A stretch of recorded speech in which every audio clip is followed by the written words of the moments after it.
జనసేన అధినేత పవన్ కళ్యాణ్ తీరు చూస్తే చాలా ఆసక్తికరంగా ఉంది. తెలుగుదేశాన్ని మిత్రపక్షంగా భావిస్తూ పొత్తు పెట్టుకుంటున్నామని చెబుతూనే ఆ పార్టీ పరువును బాగానే తీసేస్తున్నట్లుగా అనిపిస్తోంది. నిన్న మొన్న అక్కడ రాజమండ్రిలోనూ అక్కడ మాట్లాడిన తీరు చూస్తే తెలుగుదేశం పార్టీని భారతీయ జనతా పార్టీ చేత్కరించుకుంటోంది, వద్దంటోంది. అయినా కూడా నేనే బతిలాడుతున్నాను, చివాట్లు తింటున్నాను అని ఆయన చెప్పిన తీరు చూస్తే తెలుగుదేశం పార్టీ పట్ల బీజేపీకి అంత వ్యతిరేకత ఉంటే, తెలుగుదేశం పార్టీ పట్ల బీజేపీకి అంత చిన్న వైఖరి ఉంటే, చిన్న చూపు ఉంటే ఈయన ఎందుకు బతిలాడుతున్నాడు? ఈయనకేం అవసరం? అసలు ఆశ్చర్యం ఏంటంటే, అంటే టీడీపీని అవినీతి పార్టీ అని ఎప్పుడో ప్రైమ్ మినిస్టర్ గారు అన్నారు. మరి అలాగే ఈ మధ్యకాలంలో పొత్తుకు వాళ్ళు సిద్ధంగా లేరని చాలా కాలంగా వచ్చింది. ఈయన ఎందుకు బతిలాడుతున్నారు? బోని బతిలాడితే బతిలాడాడు. ఆ విషయం ఎందుకు బయటపెట్టాడు? బయటపెట్టడం ద్వారా తెలుగుదేశం పార్టీ ఒక పనికిమాలిన పార్టీ అని బీజేపీ అనుకుంటోందని చెప్పినట్లు అయింది కదా. మరి ఆ పార్టీతోటి ఈయన ఎందుకు కలుస్తున్నాడు? బీజేపీ వాళ్ళు వద్దనుకుంటున్న పార్టీకి ఈయన ఎందుకు కలుస్తున్నాడు? అంటే ఏదో ఎక్స్ట్రా ప్రయోజనం ఉందేమో అనేటువంటి అనుమానం సహజంగానే వస్తుంది కదా. అందుకే కదా వైసీపీ వారు ఈయన్ని ప్యాకేజ్ అని దత్తపుత్రుడని అనేది. సో ఒక దత్త తండ్రికి సాయం చేయడం కోసం దత్తపుత్రుడిగా వెళ్ళి బీజేపీ వాళ్ళతో చివాట్లు తింటున్నాడా, దుబ్బులు తింటున్నాడా? ఇదే విచిత్రంగా ఉంది, ఆశ్చర్యంగా ఉంది. ఇప్పుడు వేరే వాళ్ళ కోసం ఈయన తిట్లు తినటం ఏంటి? ఈ గోల ఏంది? రాజకీయాల్లో ఇది ఒక విచిత్రమైన పరిణామం. ఇంకొక ఆసక్తికరమైన విషయం ఏంటంటే, తెలంగాణలో బీఆర్ఎస్తో పొత్తు గురించి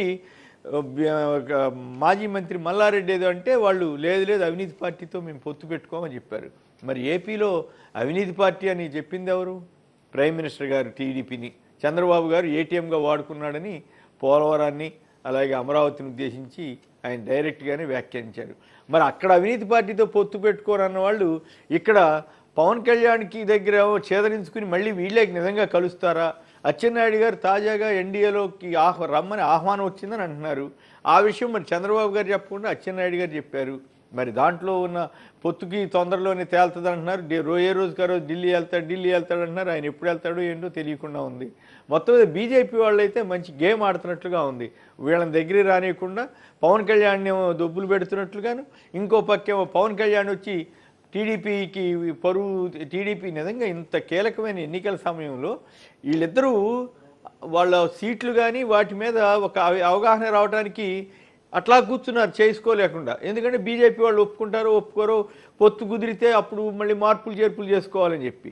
ఇంకోవైపు ఏమో బీజేపీ ఛేదరించుకుంటోంది టీడీపీని, అయినా నేను చేస్తున్నానని పవన్ కళ్యాణ్ టీడీపీ పరువు కొల్లా తీసి అవతలు పారేస్తున్నారు. అంటే ఆయన తెలియజేస్తున్నాడో తెలియదు కానీ మొత్తం మీద నాకైతే ఈ రెండో కోణం చూస్తే ఖచ్చితంగా పవన్ కళ్యాణ్ గారు చెప్పిన మాటల ప్రకారం బీజేపీ వాళ్ళు టీడీపీని చేదరించుకుంటున్నారు. అయినా నేను బతిమిలాడి దండం పెట్టి వాళ్ళని కలవాలని నేను కోరుతున్నాను అని చెప్తున్నారు. సో మరి నిజంగా కలుస్తారా? అచ్చెన్నాయుడు గారు చెప్పినట్లు ఆల్రెడీ ఎన్డీఏ నుంచి ఆహ్వానం వచ్చి ఉంటే వీటన్నిటికీ బీజేపీ వారు సమాధానం చెప్పాలి. అయ్యా నువ్వు ఎందుకు చేదరించుకున్నావు టీడీపీని?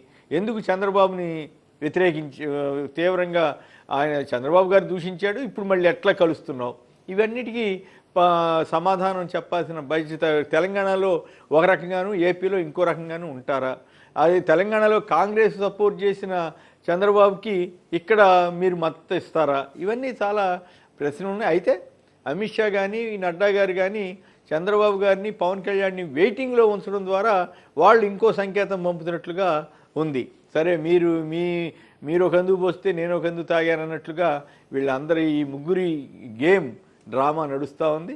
దాంతో బీజేపీ ముందు వీళ్ళిద్దరూ చంద్రబాబు పవన్ కళ్యాణ్ను సాగిలపడిన తీరు నిజానికి ఆయన అంటుంటాడు కదా, ఆంధ్రప్రదేశ్కి ఆత్మగౌరవం, ఆంధ్రులకు ఆత్మగౌరవాన్ని దెబ్బతీసినట్లుగా ఉంటుందని గతంలో ఎవరిని పడితాడనేవాడుగా ఇప్పుడు సరిగ్గా అక్కడ బీజేపీ వాళ్ళ దగ్గర సాగిలపడి చివాట్లు తింటూ పవన్ కళ్యాణ్ ఆదరణ లేకుండా చేదరించుకున్నా కూడా బతిమలాడుతున్న పవన్ కళ్యాణ్లు చివరికి ఆత్మగౌరవాన్ని ఢిల్లీ వీధుల్లో బీజేపీ కాళ్ళ దగ్గర పెట్టి అట్లా కూర్చుని చకోర పక్షుల్లా వెయిట్ చేయాల్సిన దుస్థితిలో బీజేపీ చేతిలో కీలుబొమ్మల్లాగా మారి టీడీపీ జనసేనలు అల్లాడుతున్నాయని చెప్పారు.